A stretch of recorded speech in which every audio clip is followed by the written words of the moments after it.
Hey guys, my name is Matimio, and today I'm excited to say that it looks like both Dock and Twitch are going to be getting an upgrade in Rainbow Six Siege. Ubisoft recently tweeted out 2 short little videos showcasing what's to come, giving us a sneak little peek, and the one that I'm most excited for is that Dock is going to become the healer that a lot of people have been hoping for. As we all know, his stim pistol, while it can be very powerful, it can win you rounds if you are successful in reviving a teammate or yourself. It doesn't happen very often. Because of the way that the game works, if someone is placed in the down but not out stage, you're not going to have enough time to revive them because the enemy is going to swoop on in and finalize the kill. Like, there is very, very few situations where you are able to revive your teammate, and so most rounds, a majority of the time, your stim pistol becomes completely useless and you don't help out your team in the gadget departments. That is going to be changing. In the short little video, we see Doc use the stim pistol on himself where he's at about 54 health, and then it brings him all the way up to 94, basically giving him 40 health out of nowhere. This is a pretty significant upgrade in my opinion. It may not be the 75 health that you give your teammate if you revive them in the down but not out stage, and I would imagine that you're still going to be able to do that. That would be a little weird if they took that functionality away from the stim pistol. I'm imagining, while it hasn't been confirmed, that you're going to be able to do both. You're going to be able to revive or heal your teammates. Even still, being able to top off your teammates and keep them in the action and keep the pace in your favor is going to win you rounds. Like, I can already foresee that this is going to be a very powerful gadget if you are playing that supportive role. The one thing I am a little worried about though, and hopefully Ubisoft has taken this in consideration, is I don't want Doc to turn into a selfish operator where people are only picking him so they can become a self-healing god. We don't know how often you can use the stim pistol on yourself. If you're able to use it more than once, you can heal yourself, let's say 3 times in a row for 40 a pop. I have a suspicion that people are only going to pick this guy and not heal their teammates. They're just going to say, screw you, bandit. I don't care that you're at 40 health. I'm going to save these charges for myself so that I can get all the kills and I can get all the heals. I don't want Doc to turn into that. And so my hope is that Ubisoft has taken this into consideration and they're going to have a workaround. The easiest solution that I can think of is that you can only use this once on yourself, and that would be good. That way you're incentivized to use this on your teammates. You're not going to hoard the charges all for yourself. You have that incentive to give out health to your team, and that would be the best way of handling it. But of course, this is speculation and we're going to have to wait and see.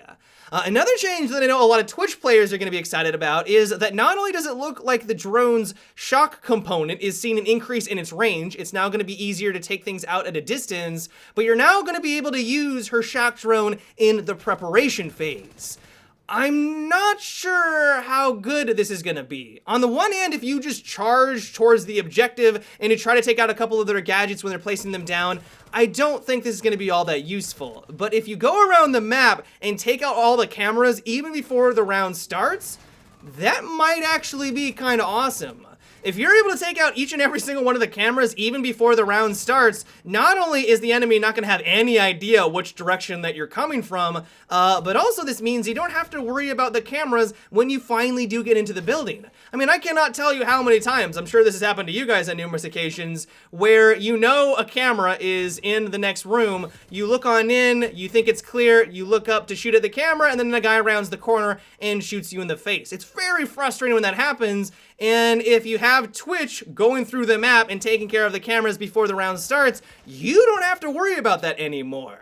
The one potential downside of this though is that if this is the only Twitch drone that you get, you run the risk where if it dies, you're kind of screwed. If you need to get through a reinforced wall and you were relying on the Twitch drone to do so to take out a bandit or a mute jammer, you don't have that option anymore. At least if you don't have a Thatcher on your team, if you were relying on that Twitch drone and it gets taken out in that preparation phase and you don't have another one to toss on out, then you're kind of screwed. And so you have to weigh the pros and cons. Do I want to send this on in? Do I want to take out the cameras? What do I want to do? Because if this is the only one that you get, you do run that risk. All in all, though, I think this is going to be a nice upgrade to Twitch. It may not be as crazy as some people are claiming that it is. Some people are thinking that this is going to be the best thing ever. And maybe it is. Maybe I'm just not seeing this from the right angle. But it is going to be a nice quality of life change, especially the range increase. Being able to harass people at a further distance, being able to take things out at a longer range is going to be a nice adjustment. I just don't know how much of an impact this is going to have in Rainbow Six Siege. If I had to make one plea to Ubisoft, though, it would be to increase the health of the drone. I know, we don't want this thing to turn into an annoyance where it's impossible to take it out and it's constantly dealing 10 damage from a really far distance away, but it would be nice if it could survive at least 2 or 3 bullets. I mean, this thing is supposed to be advanced, it's supposed to be awesome, at least compared to the other drones, and the fact that it gets taken out so easily and also can't jump, it would be nice if it had a little bit more durability. In general, I am really excited to see what specific changes that they're going to be making to these operators, though, and also if they're going to be making any other adjustments to some of the other operators. Tachanka, Lord Tachanka, are you going to finally get the buff that you so deserve? Probably not. All in all, though, I'm really satisfied with these upgrades. I think they're going to make both of these operators much more viable, and I cannot wait to see what happens with them. But yeah, guys, that is about it for today's video. I hope you enjoyed. Give me your thoughts on this. Do you love the direction that they're taking with Doc? Do you think it's the worst thing ever? You hate that he's now becoming a healer? Let me know down below. But yeah, until tomorrow, have a good one, and take it easy.